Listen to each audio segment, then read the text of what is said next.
Olá, então hoje vou falar um pouco para vocês sobre descrição e exploração de dados. Ou seja, a partir do momento que eu coletei os meus dados, como que eu organizo eles para fazer então uma análise? E para se falar de como eu faço isso, é necessário primeiro eu saber o que é um dado, ou o que são os dados, e o que são as variáveis. Variáveis são cada uma das características que serão levantadas. Por exemplo, vou realizar uma pergunta acerca da idade da pessoa entrevistada. Então, a idade é uma variável. Vou solicitar o peso. O peso é uma variável, a massa é uma variável, certo? Então, variável são as características que vão ser levantadas. E o que são os dados? Os dados são as informações coletadas. Eles podem surgir através de observações de variáveis qualitativas ou quantitativas. Lembram da última aula? A aula síncrona, que eu falei sobre variável qualitativa e quantitativa? Então, esses dados, quando analisados, eles podem ser analisados através da observação das variáveis, tanto qualitativas quanto quantitativas. E dependendo do tipo de variável que está sendo observada, as técnicas de análise são diferentes. Dependendo do tipo de variável, eu também vou ter uma forma diferente de analisar essas variáveis, certo?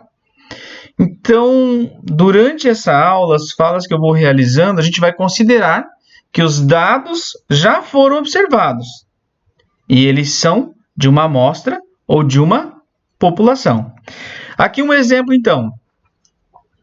Sexo, idade e nível de instrução são variáveis. Por quê? Porque eles são as características que nós estamos analisando. Agora, as informações acerca dessas variáveis, isso daqui é o que nós chamamos de dados, ok? Então, aqui estão os dados, aqui embaixo, e aqui em cima as variáveis. Vejam, eu só tenho dados quando eu tenho definido variáveis. Se não tiver variáveis, não tem dados.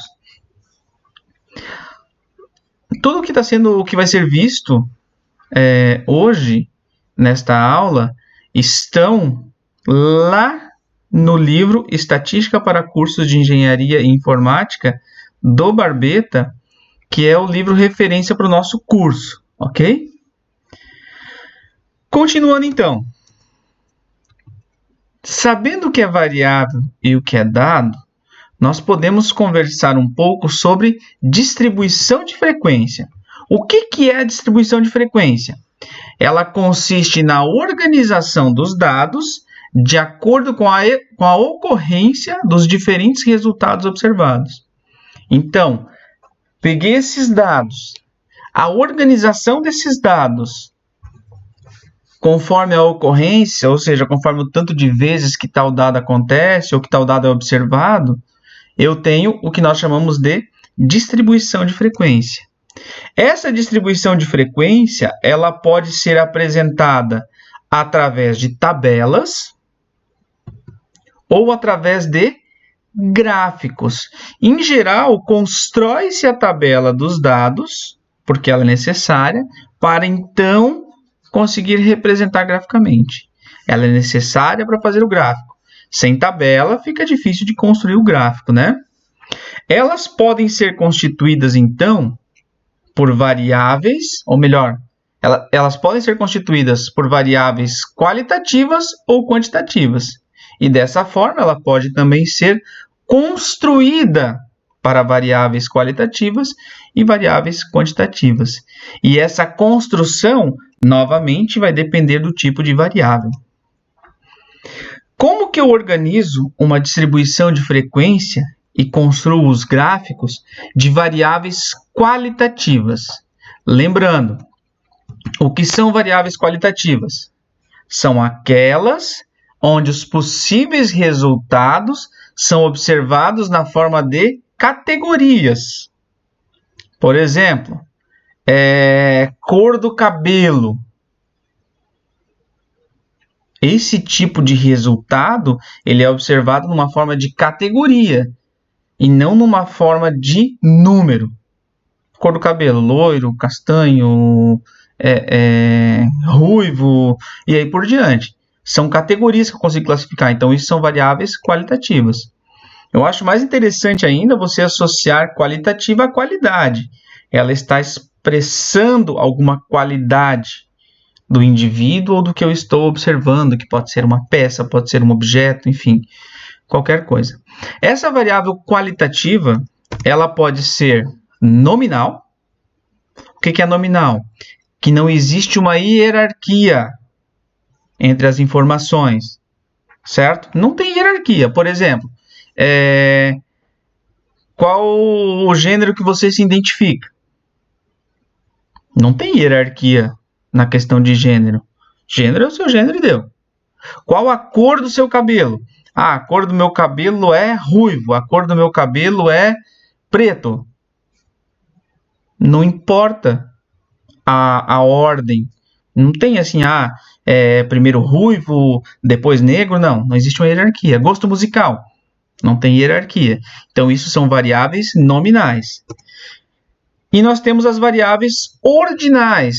Olha só, ordinal vem de ordem. Então, quer dizer que há uma hierarquia nesse caso. Por exemplo, nível de instrução. Eu estou no segundo semestre do curso de Engenharia Civil da UDESC SEAV. Veja, o fato de você estar no segundo semestre está te classificando em uma ordem. Então, ele está expressando a qualidade, ou seja, o teu ensino. E quanto maior o nível que você está, terceiro, quarto, quinto, sexto semestre, isso está te classificando em uma ordem de conhecimento. Ou seja, você tem aqui algo que segue uma hierarquia. Então, é uma variável qualitativa ordinal, porque existe hierarquia, porque existe uma ordem. Nível de satisfação. Mas satisfação não tem primeiro, segundo, terceiro, mas segue uma ordem. Por exemplo, o que você está achando das aulas gravadas de probabilidade estatística com o professor Luiz? Eu estou achando muito bom. Eu estou achando bom. Eu estou achando mediano aí. Não, eu estou insatisfeito. Veja, existe uma ordem. Do menos satisfeito para o mais satisfeito, ou vice-versa. Do mais satisfeito para o menos satisfeito. Então, nós temos uma ordem. Sensação de dor. Tem uma ordem da quantidade de dor que você sente. Então, isso é ordinal. Então, aqui um exemplo. Para adequar os produtos às preferências dos clientes, um projetista de páginas de internet pretende conhecer o perfil dos indivíduos que acessam um de seus sites.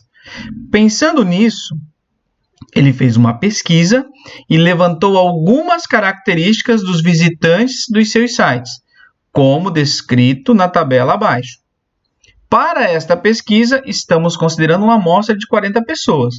Então, aqui ele fez algumas perguntas, né? Aqui a quantidade de usuários, que vai até 40. Algumas perguntas como, por exemplo, o sexo, a idade, o nível de instrução, o provedor que utiliza, ok? Então, percebam o seguinte, o sexo do indivíduo é o quê? É uma variável qualitativa, porque você não tem como quantificar o sexo de uma pessoa. Outro exemplo, nível de instrução. Nível de instrução também é um tipo de variável qualitativa, porque ele expressa o quanto de conhecimento ou o quanto de estudo que você tem. E aí você não consegue quantificar o tanto de estudo, porque isso é algo que expressa uma qualidade sua. Assim como, por exemplo, o provedor utilizado. O provedor que está sendo utilizado, ele é uma característica, ele não está expressando uma quantidade. Digamos que se desses dados aqui agora eu for analisar cada um, então eu teria como resultado obtido, vou analisar a questão do provedor que cada um utiliza para saber então qual o perfil de acesso nesse site. Então, olhando aqui os indivíduos, eu tenho registrado qual o provedor que cada indivíduo utiliza. Os demais indivíduos, provedor. Demais indivíduos, provedor. Demais indivíduos, provedor. Eu estou fazendo o que aqui? Construindo, organizando os dados em uma tabela. Nesse caso, eu estou organizando cada um dos dados, né? Mas eu poderia fazer uma tabela contendo mais de um dado. Por que quando eu organizo a tabela, eu vou colocar só um dado por vez? A gente já vai ver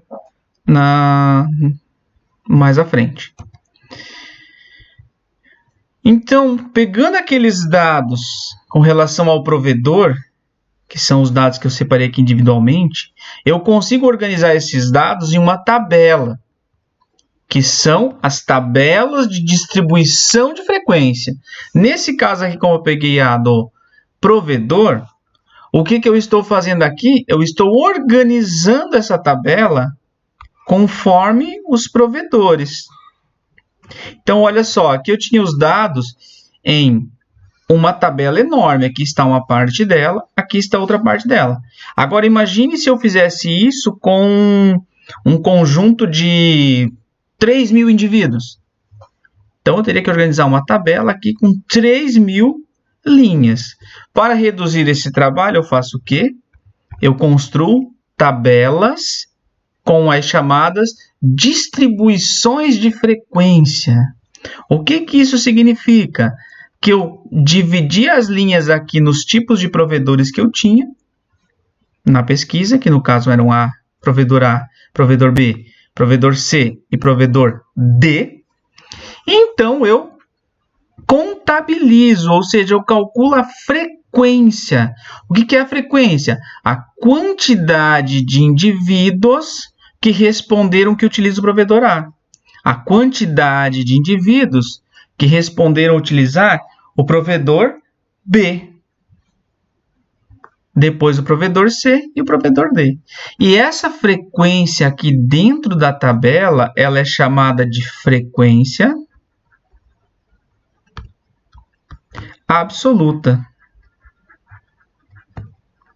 Por que absoluta? Porque ela representa a quantidade que se enquadra, essa tabela aqui é um pouquinho antiga, não tem essa trema, que se enquadra em cada uma das linhas. Então, aqui são 10. Exatamente 10 utilizam o provedor A. 17 utilizam o provedor B. 7 o C e 6 o D. E aí, aqui nós temos, então, 25, 42, 17,5, 15. E aqui está descrito como porcentagem, a percentagem que cada um deles representa. E isso daqui, então, a gente chama de frequência relativa. Por que frequência relativa? Porque ela está representando quantos por cento do total esses 10 representam. Ou seja, ela está relacionando esse 10 ao todo que é 40. Então, isso se chama de frequência relativa, a quantidade comparada ao todo. Representação gráfica, então, desses dados. Um gráfico, o que é um gráfico? É um desenho. Para que serve esse desenho? Para facilitar a análise, a observação dos dados.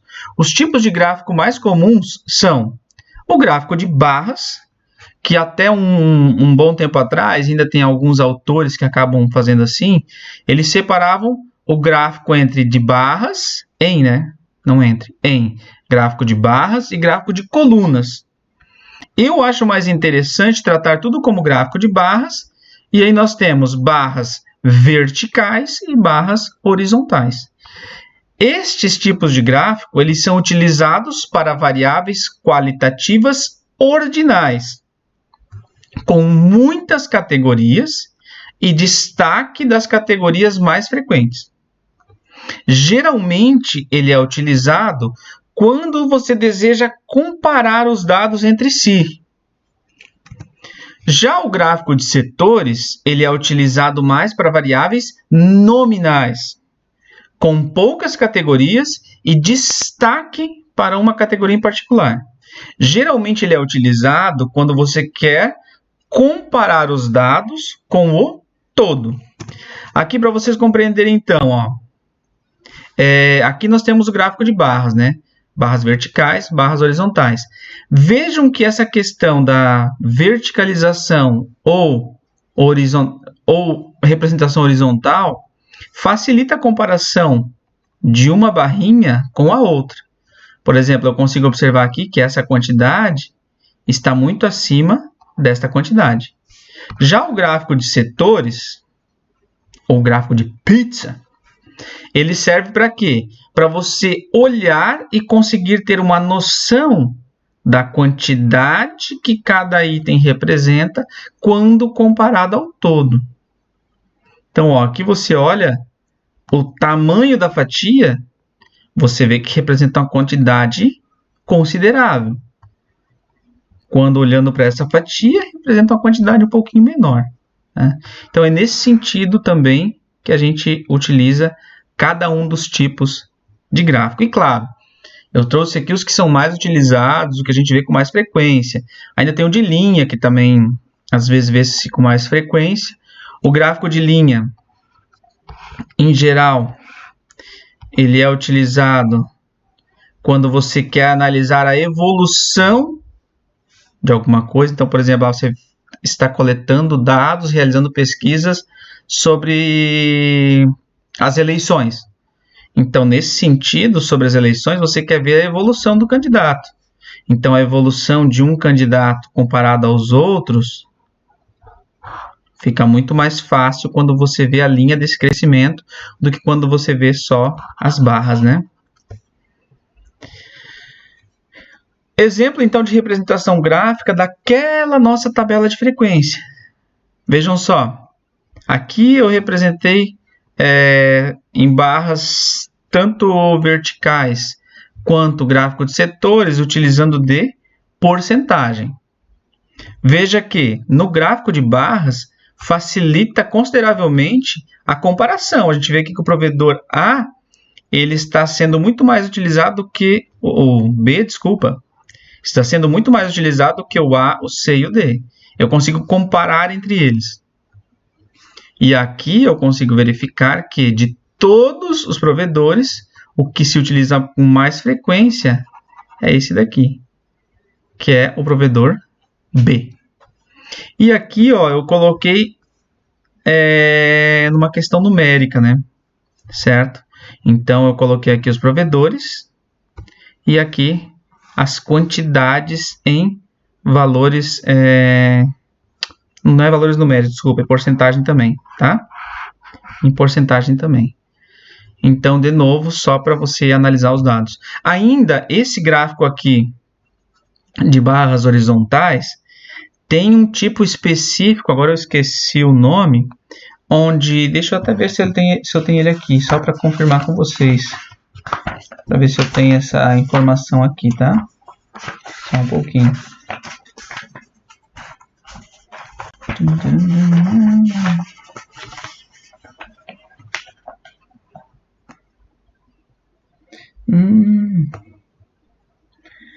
Diagrama de Pareto. O que consiste esse diagrama de Pareto? Você pega esses dados que aqui estão representados nas barras e você coloca as barras em uma ordem, ou seja, do maior, ou que tem maior quantidade, para o que tem menor quantidade, para facilitar a comparação. Então, você, por exemplo, pegaria o B aqui, colocaria como primeiro, o A como segundo, o C como terceiro e o D como quarto. A tabela de frequência, falando no que a gente viu antes, né? Nós temos então a frequência absoluta, como eu falei antes para vocês. O que é a frequência absoluta?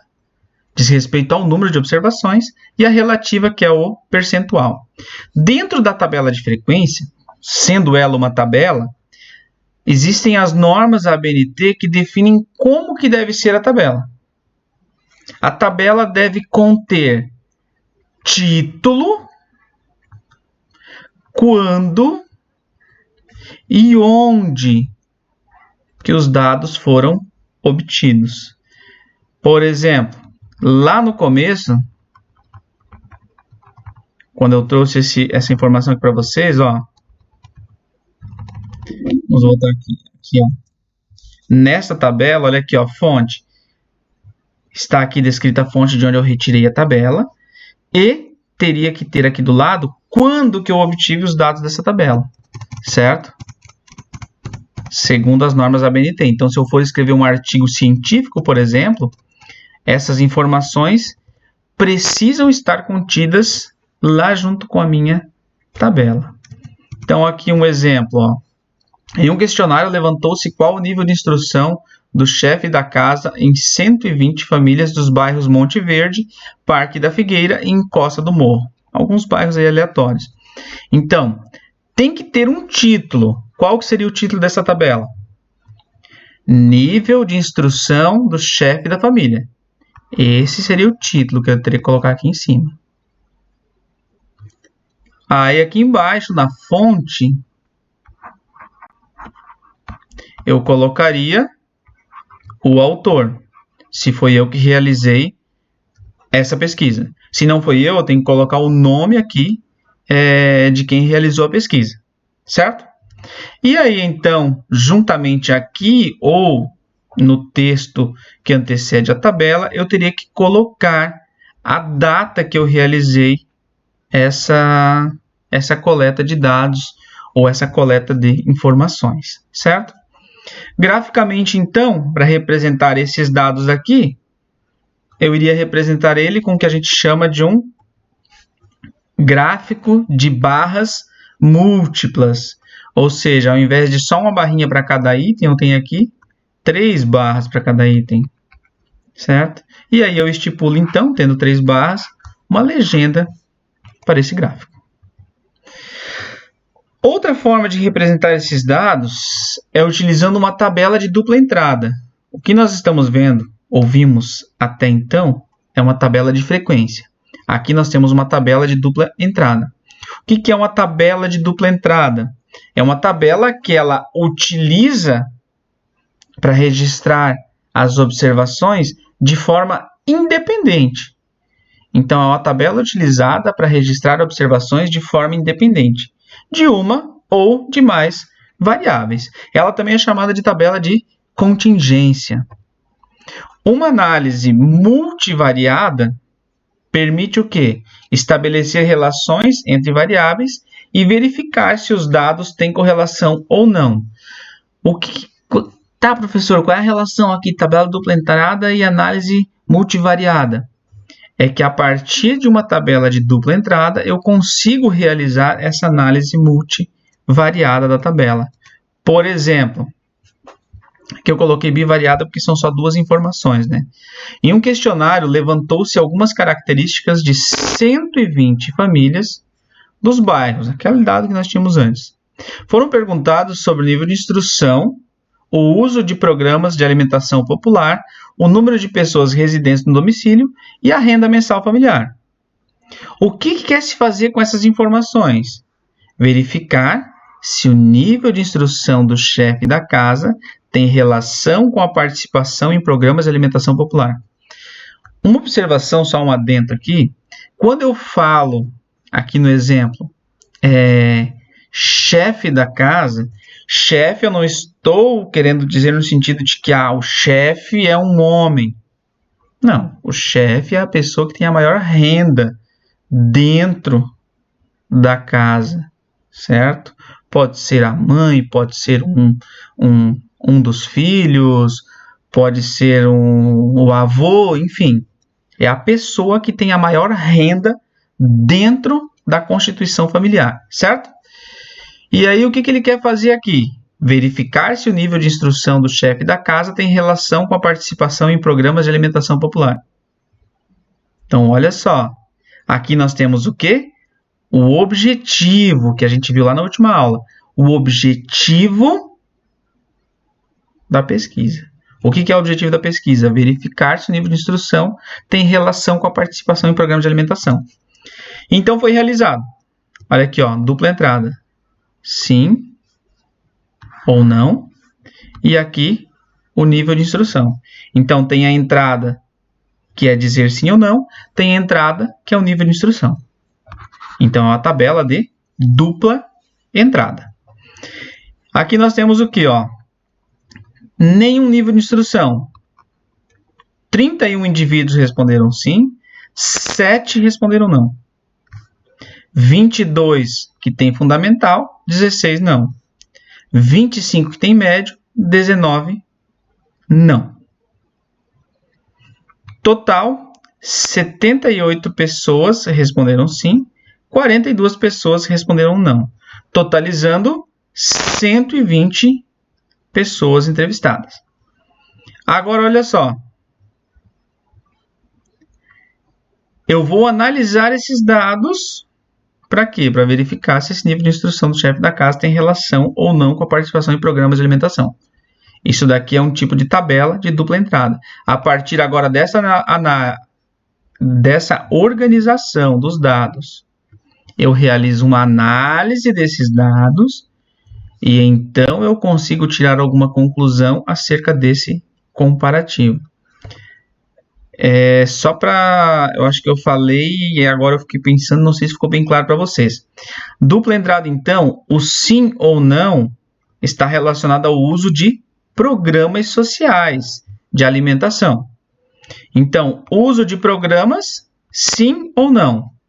Nível de instrução, nenhum, fundamental ou médio. Então, esse 31 aqui são 31 indivíduos que não têm nenhum nível de instrução, são analfabetos, se assim posso dizer, e desses 31 dizem fazer uso dos programas de alimentação popular. E 7 desses que não têm nível de instrução, que são analfabetos, eles não fazem uso desses programas.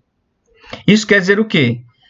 Que de 38 pessoas que não têm nenhum nível de instrução, 31 usam programas de alimentação e 7 não usam.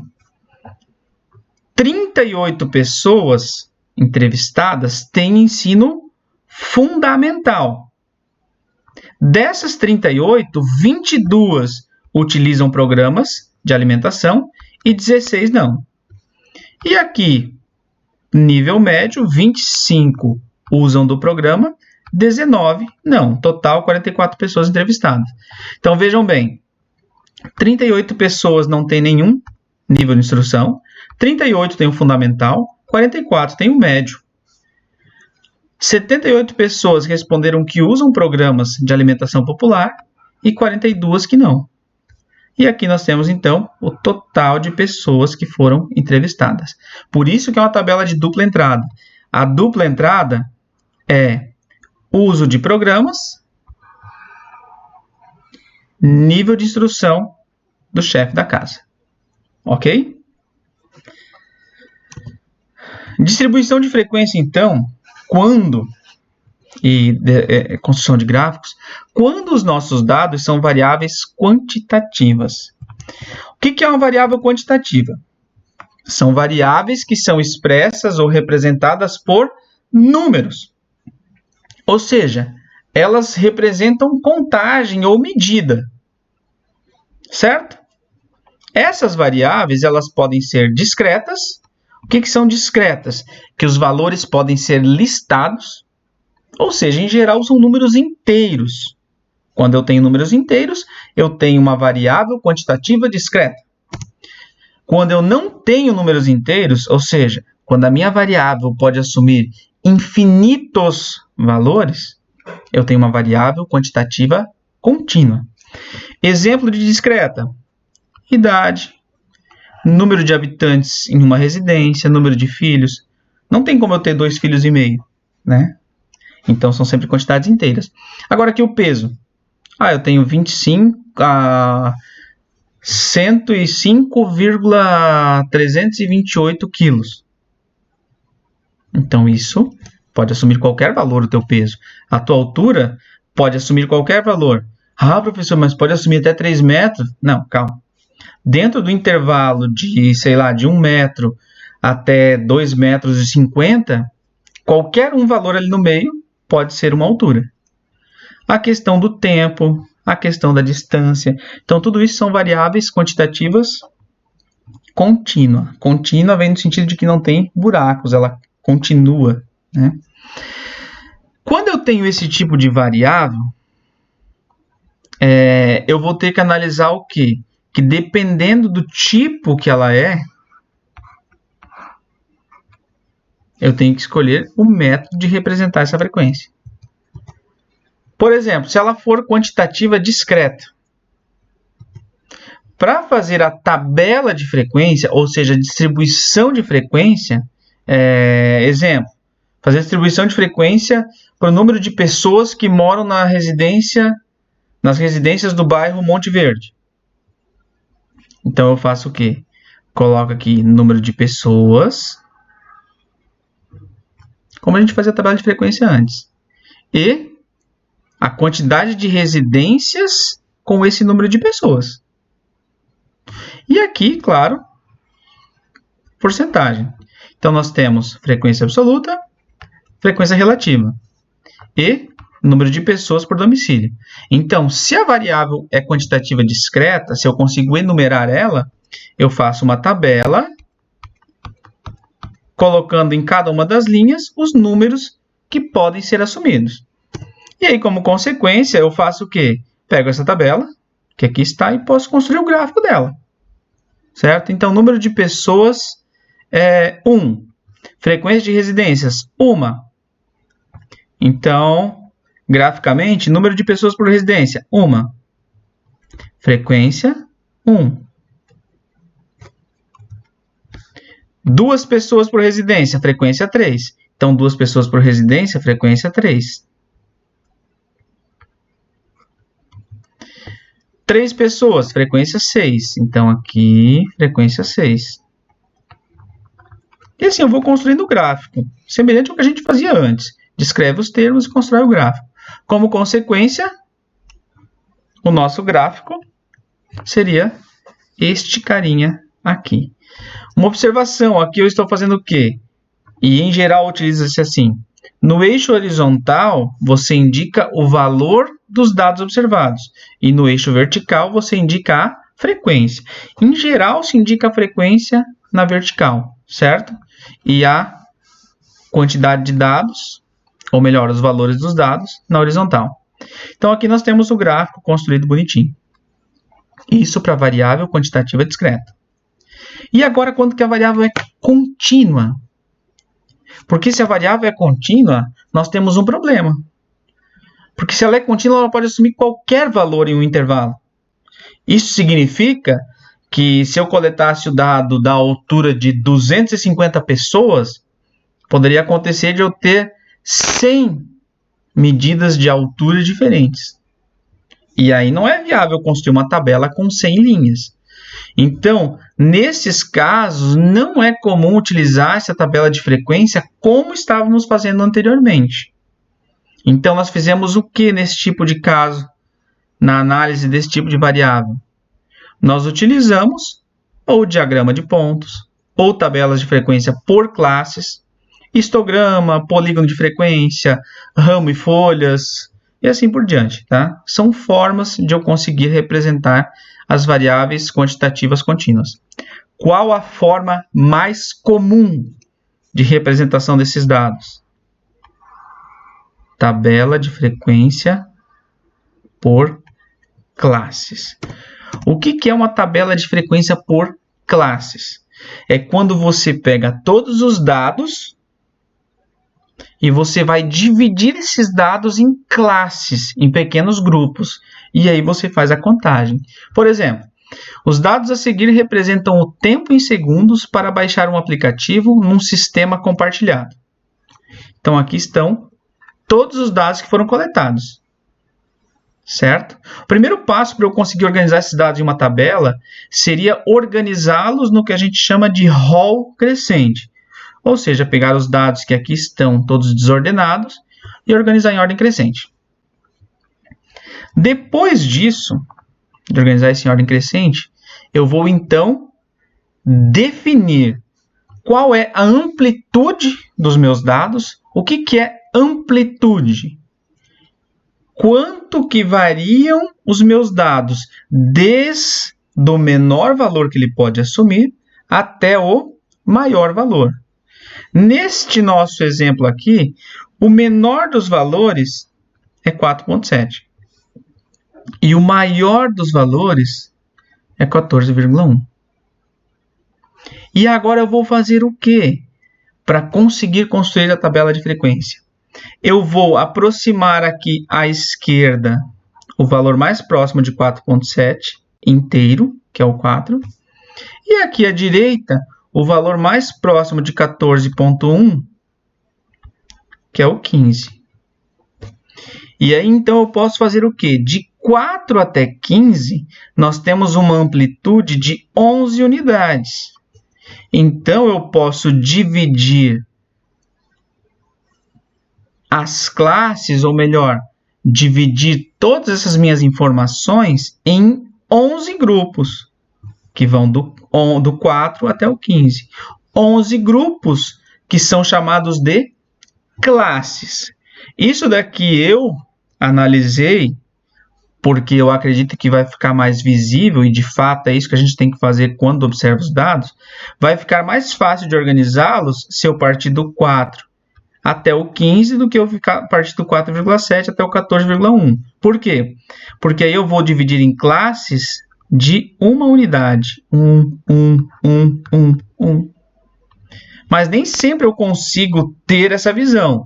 Então, para eu ter uma noção de em quantas classes eu tenho que dividir pelo menos uma tabela, eu vou fazer o quê? Eu vou pegar o número de elementos. Nesse caso aqui, se eu não me engano, são 50 informações, 50 dados aqui obtidos.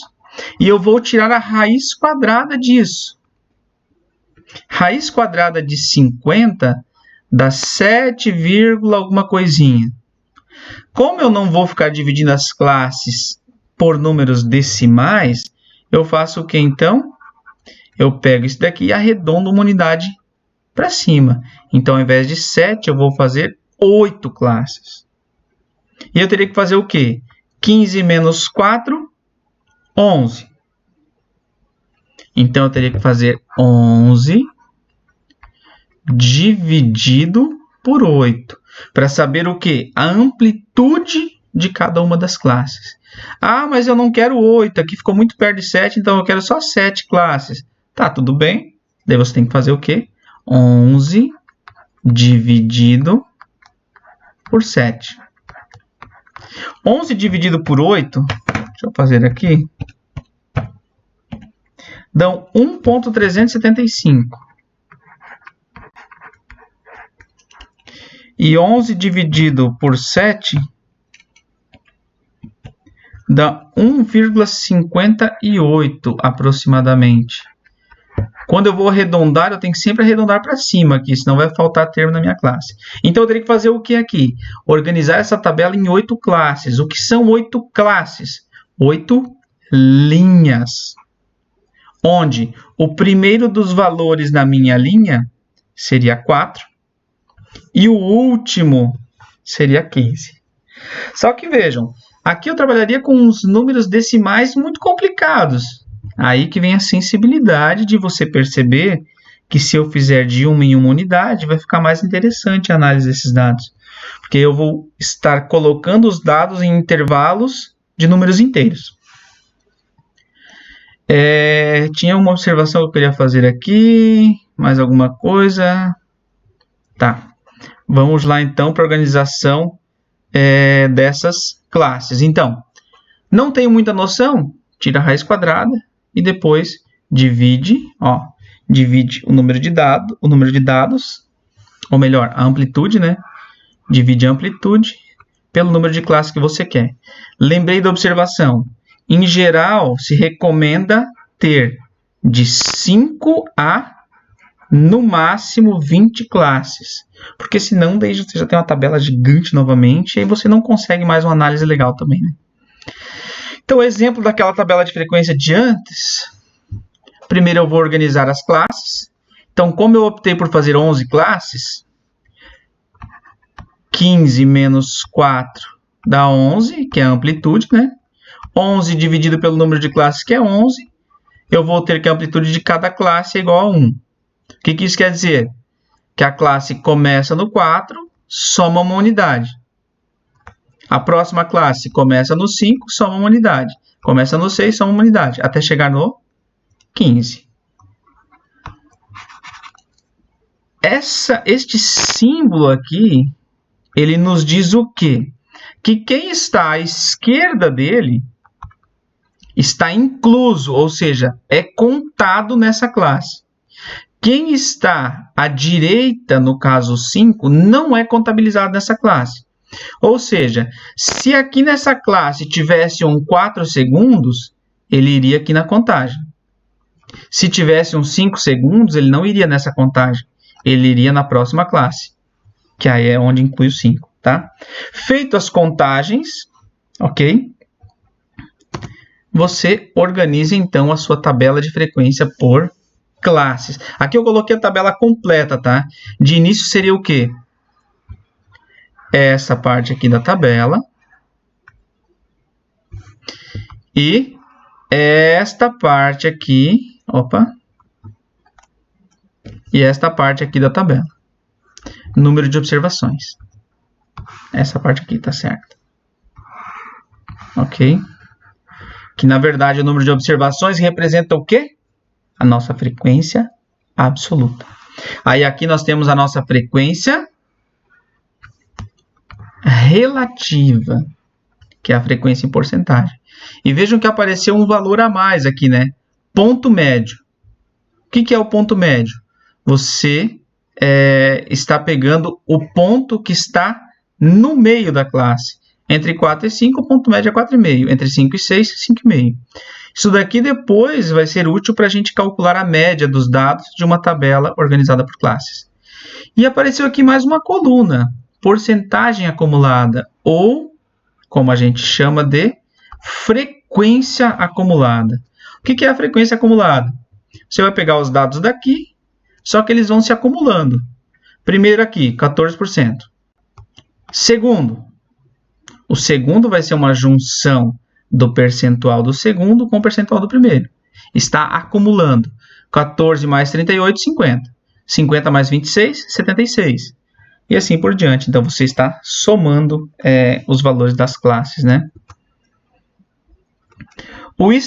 Uma observação também aqui, pode ser, como a gente visualiza aqui, que as primeiras classes, elas têm muitos valores, enquanto que as classes finais não têm mais tantos valores. Então, pode acontecer, dependendo do que você quer fazer com os dados, de você pegar as primeiras classes e fazer elas em uma amplitude menor, amplitude menor, para conseguir analisar melhor esses dados. E quando chegar ao final, você fazer uma amplitude maior, de 10 até 14, já que todo mundo aqui deu 0. E daí depois de 14 a 15. Pode-se fazer isso também, tá? O histograma, você vai precisar da tabela de frequência para construir o histograma. Porque ele é o quê? Ele é um gráfico que representa as quantidades que você fez a análise. Então, você determina um intervalo e aí contabiliza dentro desse intervalo quantas pessoas estão contidas. Temos o diagrama de pontos, que aí ele serve mais para quê? Quando você não tem muitos dados. Por exemplo, você quer analisar um estudo experimental sobre um processo químico, do qual queremos avaliar o rendimento em 2 níveis de reação, a 60 graus e a 80 graus. Então, eu faço o quê? Aqui estão os rendimentos obtidos na análise. Aqui estão os rendimentos obtidos na análise. O que eu faço? Eu coloco aqui os rendimentos, coloco aqui as temperaturas em duas retas. Então, eu represento cada uma das temperaturas como um ponto em cima da reta.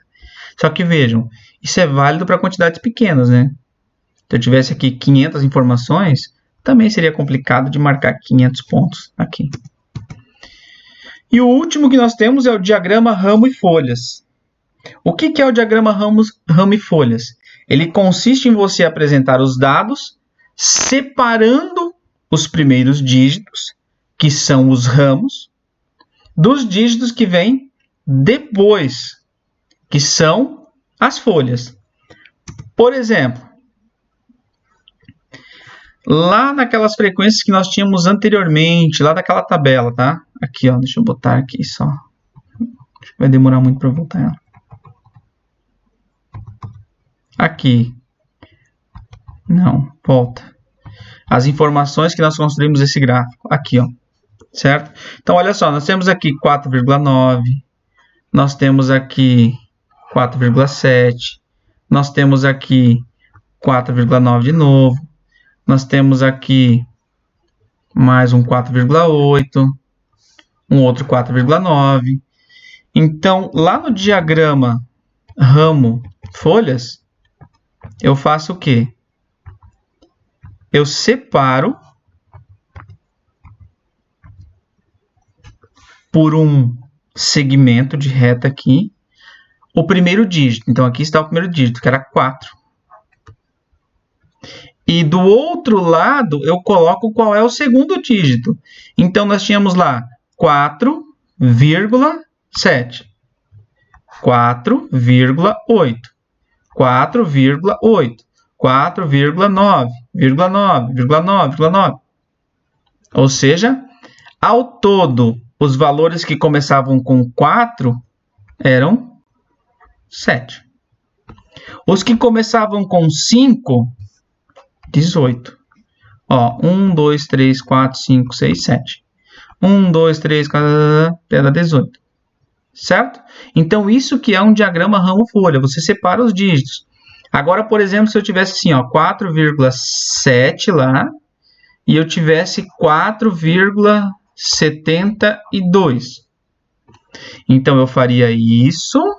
Daí, eu teria aqui mais uma separação, mais um ramo. E aí, aqui eu colocaria o centésimo. Então, poderia ser, sei lá, o primeiro era só 4,7. Então, era 0. O segundo era 4,72. Então, 4,7,2. Isso é o diagrama ramo-folha. Você está separando os dígitos, certo? Referências, então, dessa nossa aula, que eu apresentei para vocês hoje. Seção 3.1 a 3.3 do livro do Barbeta, que é o livro que está na nossa referência, lá no plano de ensino, que vai ser nossa referência durante as aulas de probabilidade. Então, é isso que eu tinha para vocês hoje. Qualquer dúvida, mandem, que a gente vai conversando, ok?